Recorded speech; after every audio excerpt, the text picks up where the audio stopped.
Everyone. परवाच्या लेक्चरमध्ये म्हणजेच ई लेक्चर नंबर 6मध्ये आपण मटेरियल कॉस्टिंग हा नवीन टॉपिक सुरुवात केली होती. मटेरियल कॉस्टिंगमध्ये 3 सब टॉपिक आहेत. त्यातला पहिला कोणता EOQ, दुसरा इन्व्हेंटरी सिस्टीम आणि तिसरा आहे इन्व्हेंटरी टर्नओव्हर रेशो म्हणजे स्टॉक टर्नओव्हर रेशो. त्यामधील EOQ हा भाग आपण सुरू केला आहे. EOQ मध्ये तुम्हाला EOQ म्हणजे काय, EOQचे फॅक्टर्स, मेथड्स, कोणत्या कोणत्या मेथड्स आहेत त्या आणि त्याचा फॉर्म्युला दिला आहे. तुम्ही सर्व नोट डाऊन केला असेल वहीमध्ये, कारण EOQचा हा जो इक्वेशन आहे ते फार महत्त्वाचा आहे EOQ कॅल्क्युलेट करण्यासाठी किंवा EOQचा प्रॉब्लेम सॉल्व करण्यासाठी. कारण दरवर्षी युनिव्हर्सिटी एक्झाममध्ये EOQचा प्रॉब्लेम हा 10 मार्क्ससाठी येतच असतो. त्यामुळे खूप सोपा, सोडवायला एकदम सिंपल आणि सूत्रही लक्षात ठेवायला सोपं. मी सांगत होतं, एकदा पुन्हा एकदा सांगते रिव्हिजनसाठी. इकॉनॉमिक ऑर्डर क्वांटिटी म्हणजेच काय is equal to square root 2AO divide by C. A म्हणजे काय तर ॲन्युअल युजेस किंवा ॲन्युअल कन्झम्पशन. नंतर पुढे काय ओ म्हणजे काय ऑर्डरिंग कॉस्ट आणि C म्हणजे काय कॅरिंग कॉस्ट म्हणजेच ॲन्युअल कॅरिंग कॉस्ट.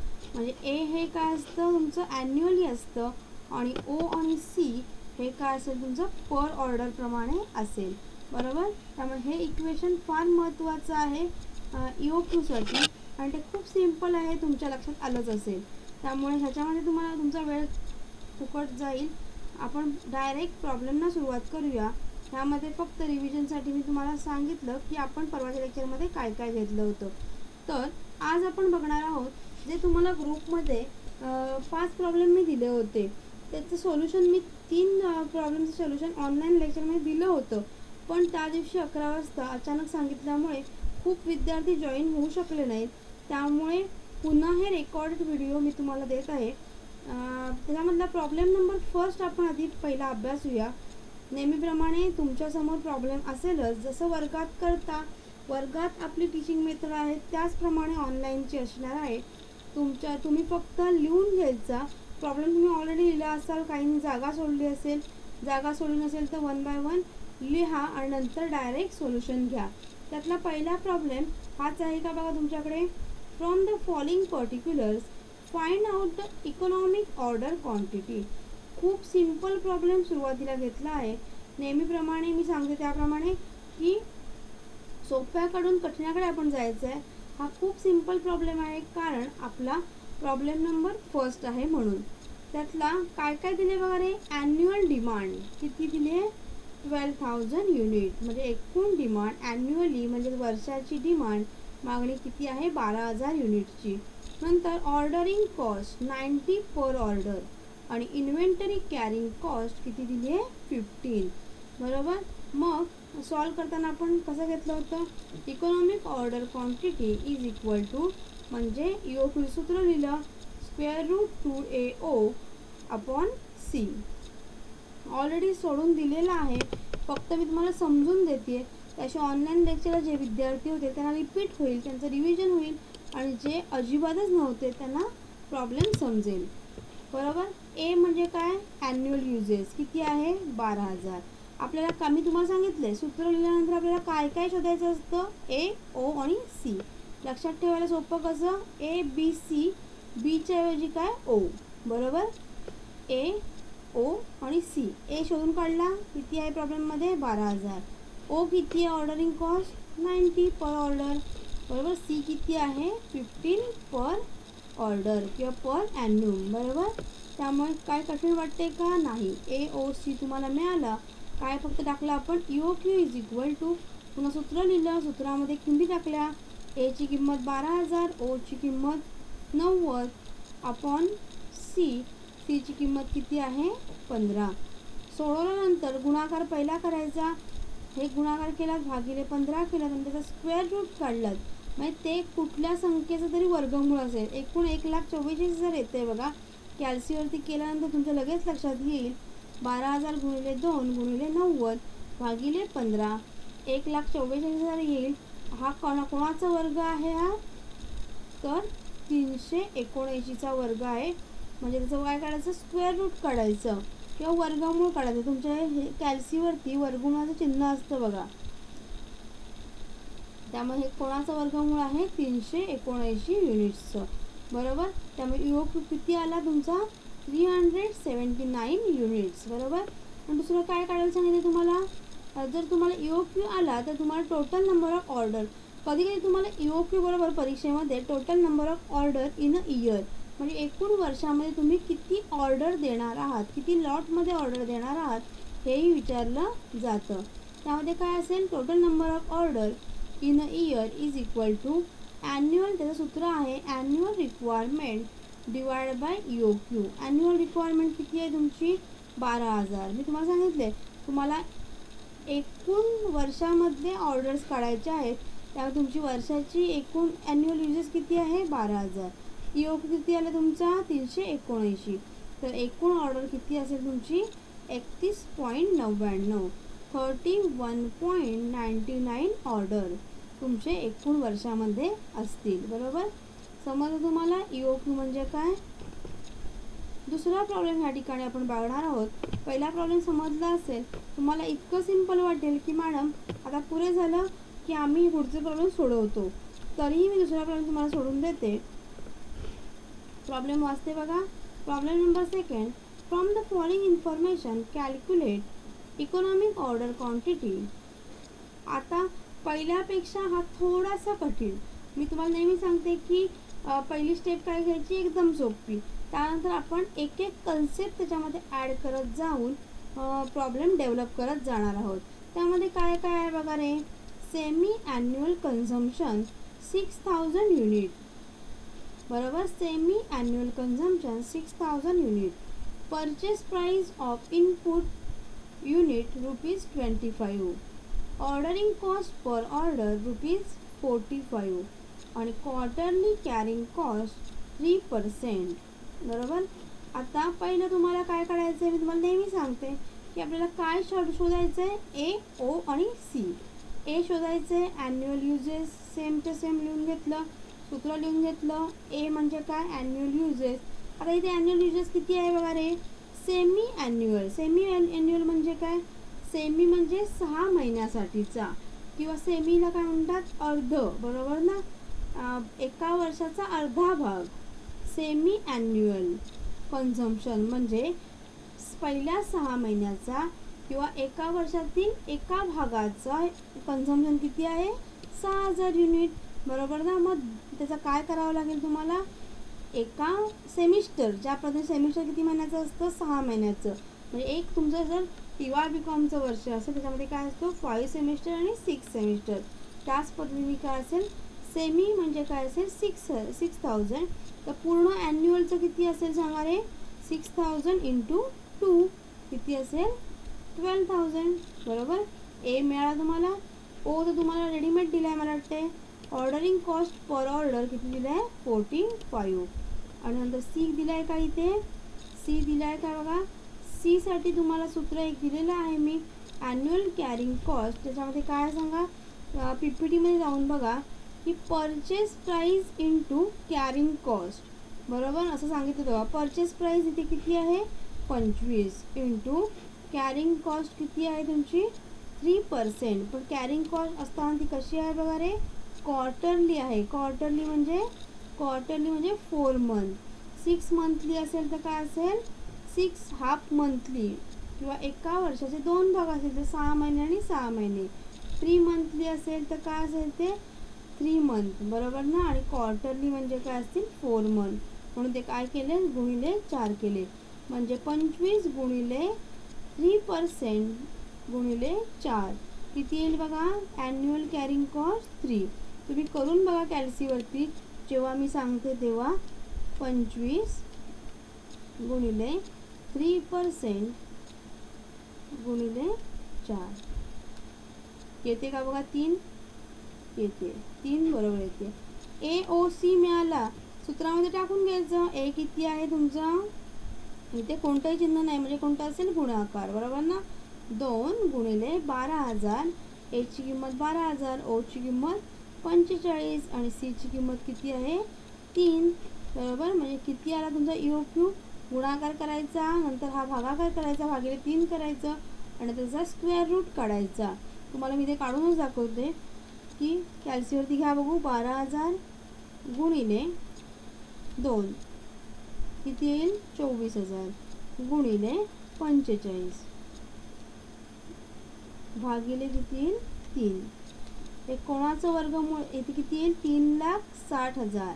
हे कोणाचं वर्गमूळ आहे, तर वर्गमूळ चिन्ह पण दाबायचं कॅल्सीवरचं, तुम्हाला लगेच वर्गमूळ मिळतं. कोणाचं वर्गमूळ आहे 600 युनिट्सचं. म्हणजे त्याचं EOQ किती आला, EOQ 600 युनिट्स, बरोबर. 2 प्रॉब्लेम समजले का, समजले असतीलच. नंतर प्रॉब्लेम नंबर 3 का काय दिले बघा रे, थोडासा वेगळी कन्सेप्ट. आता पुन्हा की थेरॉटिकल तुम्हाला दिलेलं आहे, रेडीमेड काही दिलेलं नाही आहे. त्यामध्ये काय दिले बघा, a company manufactures a product having a monthly demand of 2000 units. म्हणजे तुमचं मंथली डिमांड किती आहे 2000. तुम्हाला इकॉनॉमिक ऑर्डर क्वांटिटी कशाची कॅल्क्युलेट करायची, पूर्ण वर्षाची, बरोबर ना. वर्षाची कॅल्क्युलेट करायची. म्हणजे एकूण वर्षाला महिने किती रे, एका महिन्याची जर 2000 असेल तर एका वर्षाची काढण्यासाठी तुम्हाला काय करावं लागेल 2000 गुणिले 12, बरोबर. म्हणजे पुढे काय म्हटलं बघा, एक एक वाक्य वाचायचं आणि एक एक सॉल्व करायचा प्रयत्न करायचं. इथपर्यंत वाचून झालं. आपल्याला काय समजलं, एका महिन्याची दिली, आपल्याला एका वर्षाची काढायची आहे, पण 2000 गुणिले 12 केलं. नंतर for 1 unit for finished product 2 kg. म्हणजे एक प्रोडक्ट तयार करण्यासाठी किंवा एक युनिट तयार करण्यासाठी किती रॉ मटेरियल लागते 2 kg. मग एका वर्षाला जर तुमचे 12 गुणिले 2000 लागत असतील, 12 गुणिले 24,000 लागत असतील, तर किती किलो कन्झम्पशन लागेल तुम्हाला, किती किलोग्राम लागेल. तर एक प्रोडक्टसाठी 2, तर 24,000साठी किती, काय करेल 2000 गुणिले 12 गुणिले 2 किती येईल सांगा रे 48,000, बरोबर. नंतर ओ तुम्हाला दिले का बघा रे, पुढे आपण वाचूया. इथपर्यंत आपण वाचलं. नंतर purchase price of a material is ₹20 per kg. हे परचेस प्राइस दिले तुम्हाला, ती कुठे उपयोगी पडेल तुम्हाला, कॅरिंग कॉस्ट काढण्यासाठी, बरोबर ना. कॅरिंग कॉस्ट काढण्यासाठी उपयोगी पडेल. मग पुढे वाचूया. The ordering cost is ₹120. 120 काय आहे तुमची ऑर्डरिंग कॉस्ट आहे, ती तुम्हाला रेडीमेड दिली आहे, लिहून घ्यायची. O is equal to 120 per order. मग तुम्ही कसं काढणार सी रे, सीचं सूत्र तुम्हाला सांगितलं मग अशी आपण लिहिलं नव्हतं, इथे लिहिलं आहे बघा. C is equal to purchase price into percentage cost per annum. Purchase price किती दिली तुम्हाला, इथे दिली आहे बघा, क्लिअर सांगितलं किती आहे 20.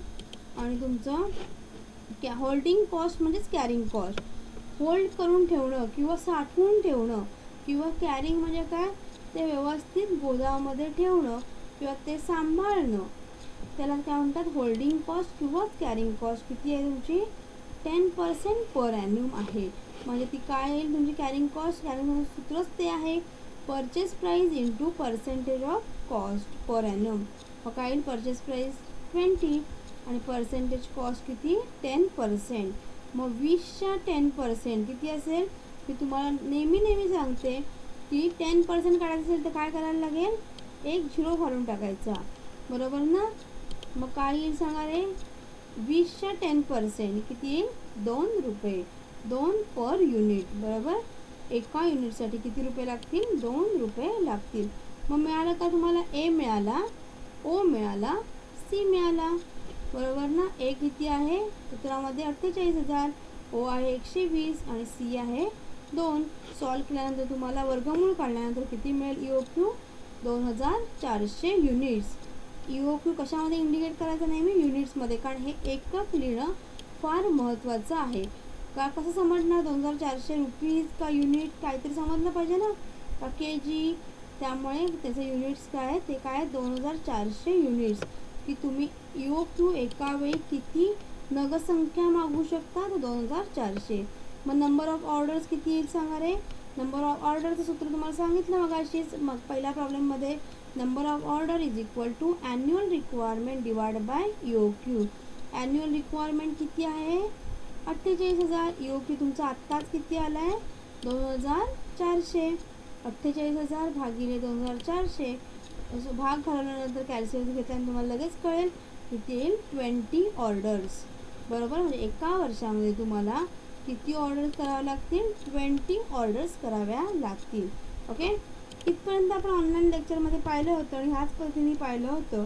आणि त्यानंतर तुम्ही असं मला सांगितलं होतं की चौथा आणि पाचवा प्रॉब्लेम आम्ही सॉल्व करतो. तरीही तुम्हाला तुम्ही सॉल्व केला असाल तर बरोबर आहे का चेक करा, आणि जे विद्यार्थ्यांनी अटेंड नाही केलं त्यांनी पुन्हा एकदा लक्ष द्या. तर चौथा प्रॉब्लेम आपण बघणार आहोत. द फर्म रिक्वायर्स, प्रॉब्लेम वाचते बघा. The firm requires 50 atoms every day for a machine. म्हणजे एका दिवसामध्ये किती ॲटम्स तयार होतात? 50 ॲटम तयार होतात. पुढे काय सांगितलं आहे? A fix cost of ₹50 per order is incurred for placing and order. Placing and order म्हणजे तुम्हाला इथे काय दिलं आहे? फिक्स कॉस्ट दिलेली आहे. नंतर काय म्हटलं बघा, the inventory carrying cost per item amounts to ₹0.02 per day. आणि पुढे काय दिले? The lead period is 32 days. हे काही गरजेचं नाही आहे, तुम्हाला असंच दिलेलं आहे. ते EOQ करण्यासाठी गरजेचं नाही आहे. तर तुम्हाला इथे काय काय दिलं आहे बघा रे. तर मगाशी तुम्हाला एका महिन्याचं दिलं होतं, इथे काय दिले तुम्हाला? एका दिवसाचं कन्झम्पशन दिलं आहे. किती दिलं आहे? 50 ॲटम्स. म्हणजे एका दिवसामध्ये 50 प्रोडक्शन होतात. तर वर्षाला दिवस किती? तुम्हाला EOQमध्ये एवढंच लक्षात ठेवा, तुम्हाला एका वर्षाचं कन्झम्पशन पाहिजे. कारण ए म्हणजेच काय? Annual consumption. मग काय येईल एका दिवसाला? आपण हे कुठे शिकलो होतं सांगा रे? SY BComला मीच तुम्हाला शिकवत होते, मॅनेजमेंट अकाउंटिंग. त्यामध्ये वर्किंग कॅपिटलमध्ये एस्टिमेशन ऑफ वर्किंग कॅपिटल या फॉर्मॅटमध्ये आपण शिकलो होतो. वीकली, डेली, मंथली कसं घ्यायचं ते, बरोबर ना? आणि वर्षाला दिवस किती असतात? 365. म्हणून किती येईल? 50 एका दिवसाला. तर 365ला किती? तर काय येईल बघा रे? कॅल्क्युलेट करूया. आता आपण प्रॉब्लेम व्यवस्थित सोडवूया. 365 गुणिले 50 किती येईल बघा? 18,250. ओके. ऑर्डरिंग कॉस्ट तुम्हाला मला वाटतं दिलेली आहे इथे. किती दिली ऑर्डरिंग कॉस्ट? बघा इथे order per order. Fix cost of ₹50 per order incurred for the placing and order. Order place करण्यासाठी त्याला काय म्हणतात? ऑर्डरिंग कॉस्ट किती आहे? ₹50 आहे एका ऑर्डरसाठी. मग सी किती दिली आहे बघा रे? The inventory carrying cost per item amount to ₹0.02 per day. म्हणजे एका दिवसाला कॅरिंग कॉस्ट किती आहे? ₹0.02 आहे. तर तुम्हाला काय काढावं लागेल? कॅरिंग कॉस्ट पण एका वर्षाचं काढावं लागेल. म्हणून काय केलं? 0.02 इंटू 365 किती येईल बघा रे? येतं आहे का बघा कॅल्सीवरती? 7.30. ओके, मिळालं का बघा सगळं? ए मिळाला, ओ मिळाला आणि सी मिळाला. तर मध्ये किती टाकूया?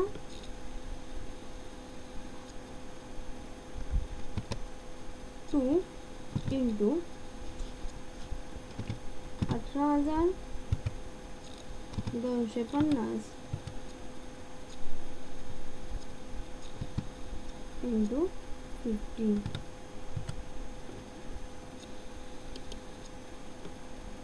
आणि सी किती आला मिळाला? 7.30.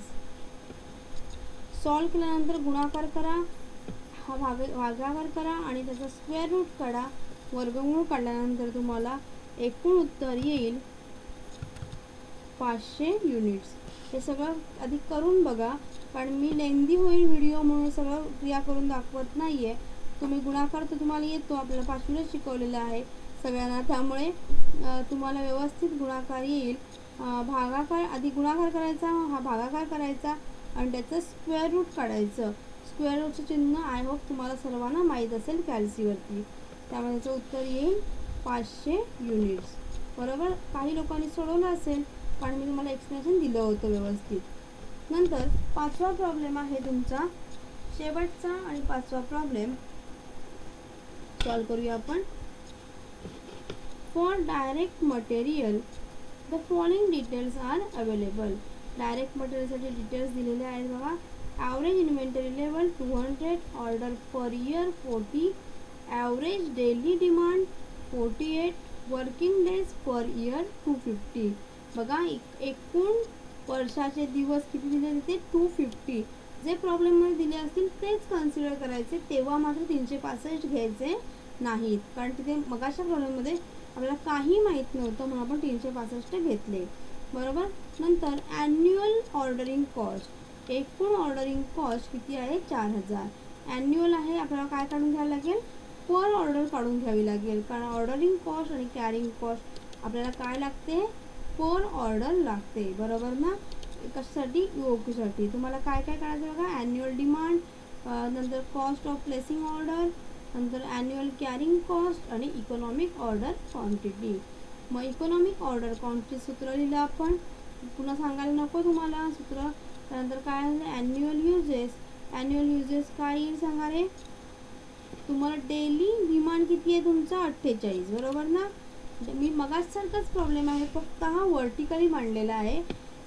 डेली डिमांड किती आहे 48. बरोबर. आणि एकूण वर्किंग डेज किती आहे 250.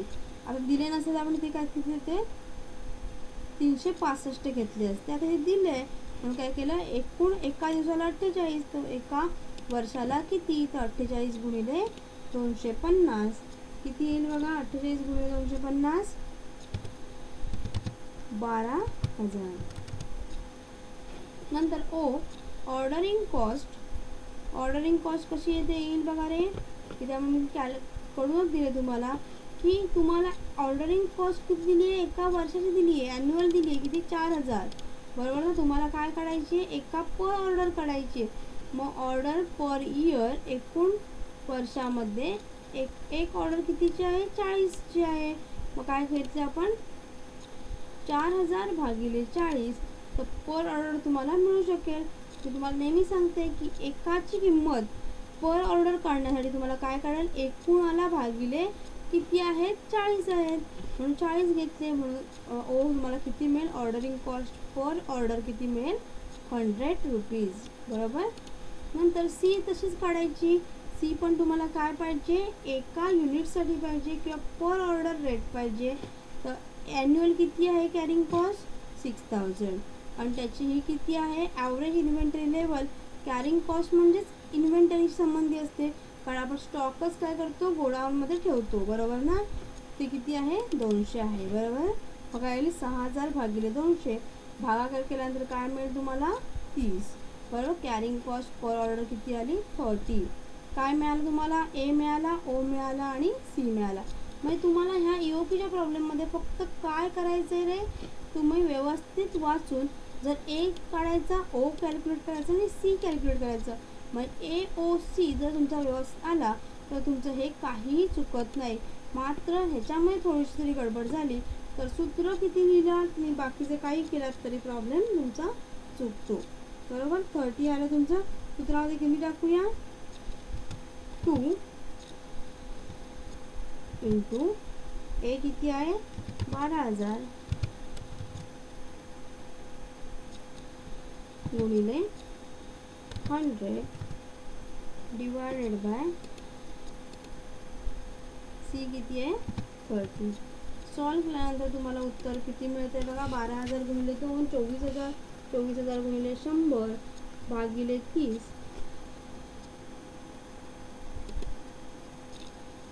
हे स्क्वेअर रूट लिहायला विसरू नका. इथे थोडंसं राहिलं आहे माझं स्क्वेअर रूट काढायचा. हे स्क्वेअर रूटमधून बाहेर काढायचं नाही, स्क्वेअर रूट तसंच ठेवायचा.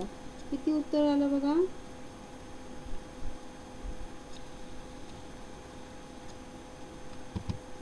283 युनिट्स. हे पॉईंट काहीतरी येत असेल तर पुढे जर येत असेल 5च्या पुढे आवर्तीमध्ये तर ते जास्त करून घ्यायचं 1 डिजिटनी, नाही तर तसंच ठेवायचं. ओके, आलं का बघा.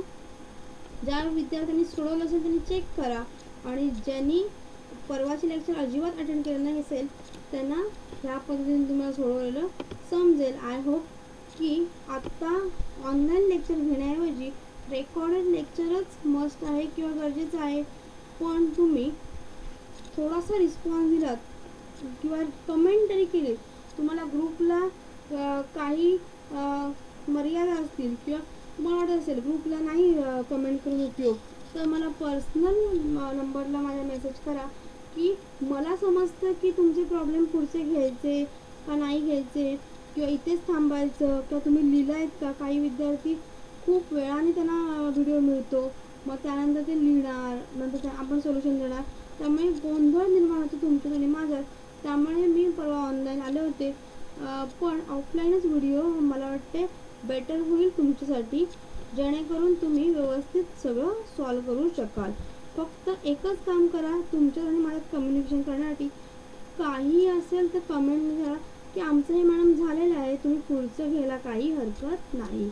मग त्याद्वारे जर आपण व्यवस्थित केलं तर व्यवस्थित सिलेबस तुमचा ऑनलाईनही संपू शकतो. Okay, thank you.